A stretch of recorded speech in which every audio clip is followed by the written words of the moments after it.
Hello and welcome back. Now, it has been a little while since we've done a fabrication video. My line? It feels like a while. Now, when I was a kid at night, I would turn on the cartoons, until I was told to turn them off. And as soon as the show I was watching would end, I'd be eager to find out what was gonna play next.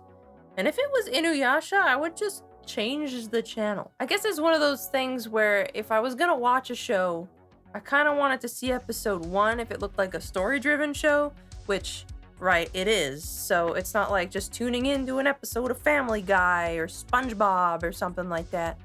So I never actually watched the show. Anyways, we're gonna be making a InuYasha cosplay today for a client. There's a character named Koga. I know nothing about the guy, but we're gonna make him. Now, if you're new to my channel, welcome, my friends. Maybe you like to hang out on Twitch. I stream on Twitch if you want to see these things built live and in real time. Links are down in the description along with a number of other links and things. Well, let's begin with yet another cling wrap duct tape pattern. A little Sharpie here and there while taking a peek at the reference. One thing I will say when doing this for EVA foam, make some foam rulers to know how much length or width to add. For instance, my wrist is 6 inches in circumference, but with 10mm foam, it becomes roughly 7.3 inches, so foam rulers are great to have in various thicknesses. I wanted to experiment a little bit with the usual foam smithing formula, so I need the base pieces to have all of the markings. And you know me. If you don't know me, hi. Nice to meet you and welcome. But I go a little nutso with the marking the confines of each little thing, so glue applications could be nice and tidy.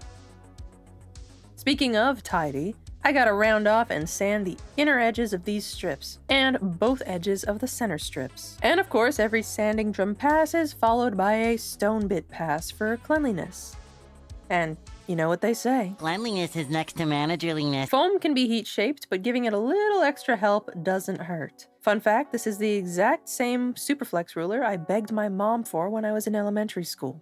I wanted one too. Everyone had one. And I was all like, oh, Mom, I want a Superflex ruler, And she was like, you have a ruler. And I was like, but mine doesn't bend like that, We went to Walmart, we got a Superflex ruler, and you know what? Guess what, Mom? I'm still using it. I'm 30 years old, I'm still using it. The same ruler, same exact one. It was a good investment, I would say. Heat guns for heat shaping foam. Hair dryers won't be at all effective. I consider heat guns an essential tool for costume making. But why do these brackets work? The brackets are glued in while the piece is in its desired shape. Remember the foam ruler thing?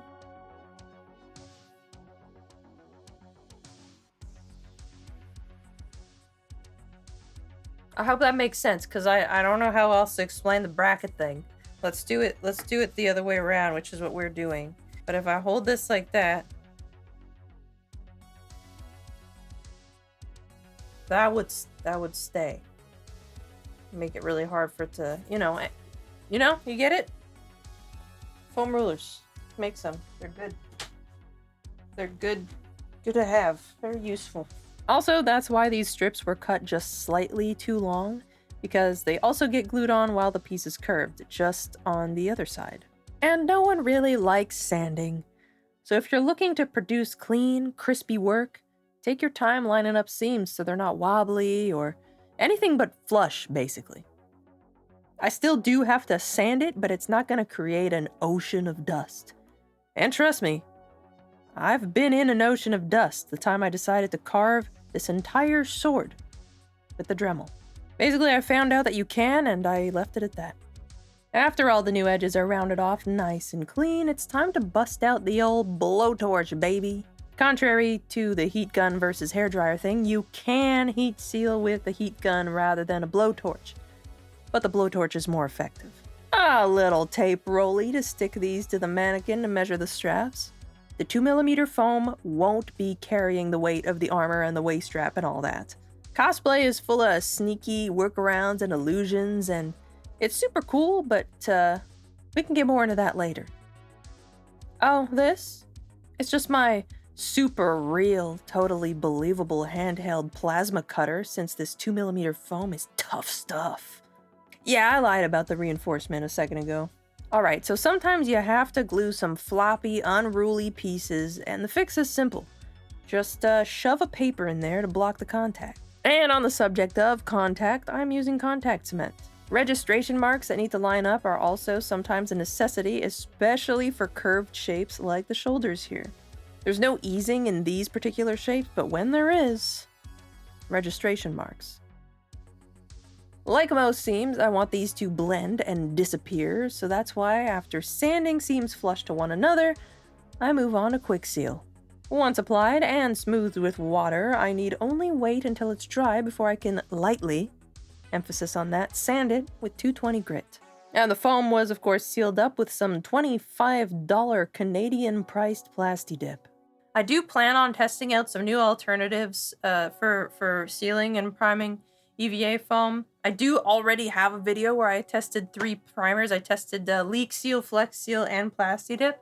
And yeah, sometime soon TM for sure. I plan on testing some more.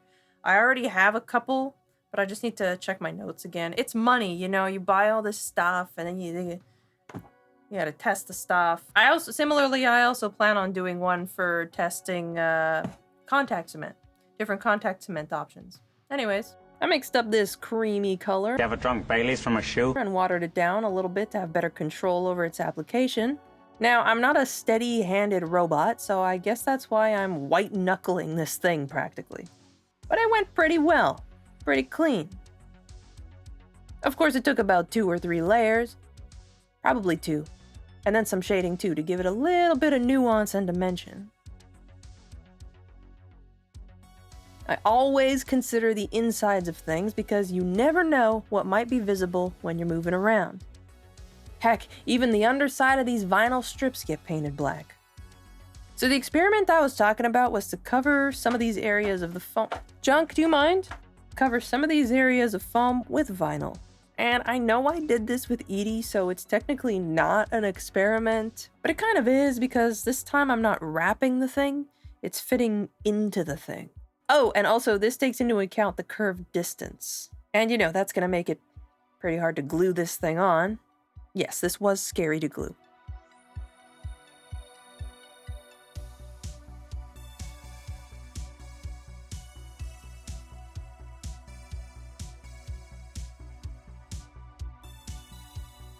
Careful, SpongeBob! Careful, SpongeBob!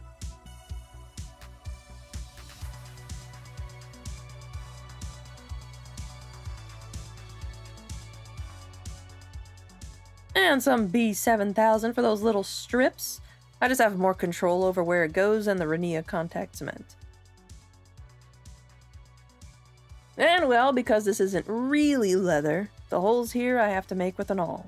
Or in my case, a sewing needle trapped in a little handheld vise that's usually used for my latch hooks. And now I can stitch through those holes. I think my fingers were starting to hurt really bad, so I didn't have it in me to do the tan parts quite yet. So, for now, let's move on to the shoulders. The foam is scored so the hot glue can grip as strong as I was white-knuckling that piece earlier. Also, worth mentioning the direction of the fur here. This has to look like one single piece, so cutting these pieces so the pile could overlap is super important. And after a little blending with the Barbie brush, it's nice and seamless. Little Velcro tabbies get the same score, heat open, and hot glue treatment. Oh look, I guess my mom had stopped by. I know those feet. And you know the old drilly drill by now, so no need to tell you a third time. This nylon strap is actually what's going to be supporting the shoulders, chest plate, and waist wrap. Picture the foam piece as more of a cover for it. There's a strip of Velcro going through here for the shoulders, and these little tabs connect to the chest plate.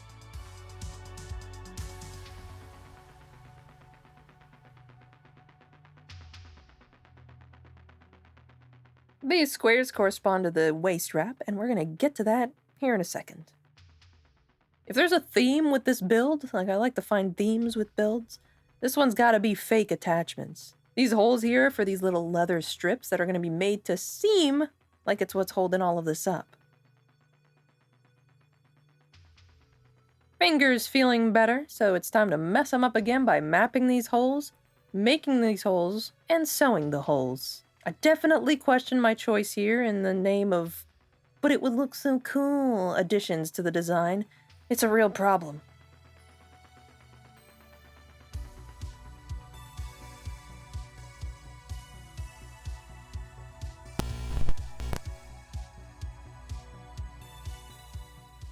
Ah, faux fur.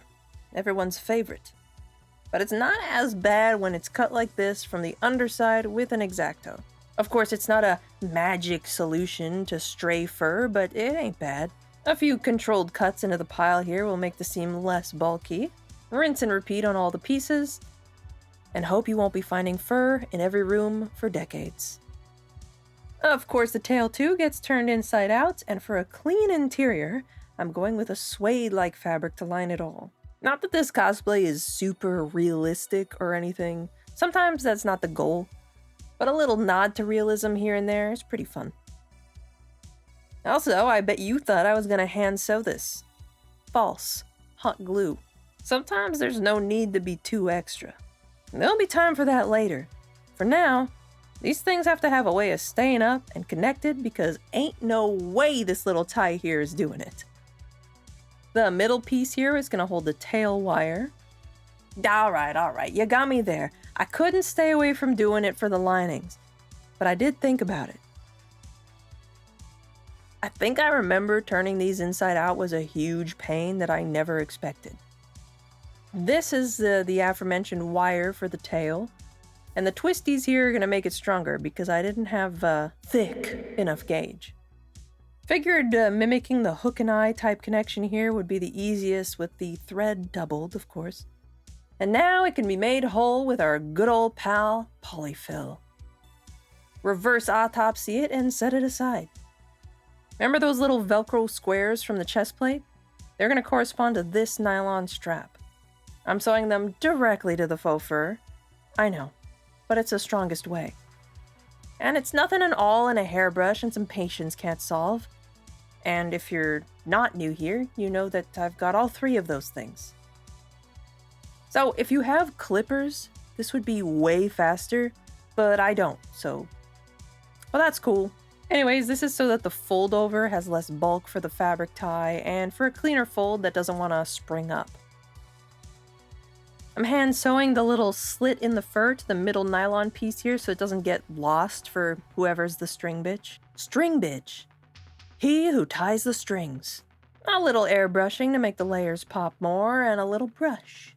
Oh, I also airbrushed the suede, but my airbrush was acting up, so no footage of that because I was getting mad.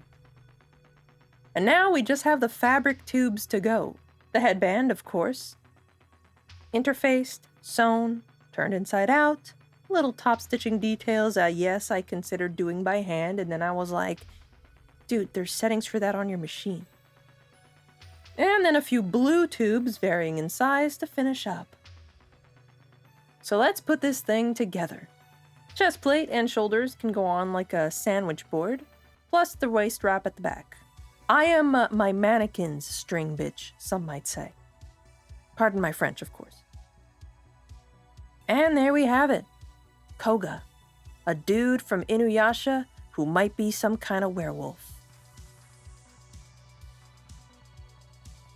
Thank you for watching. Thank you, I appreciate it. If you like my video, just perhaps you would be inclined to click like on it.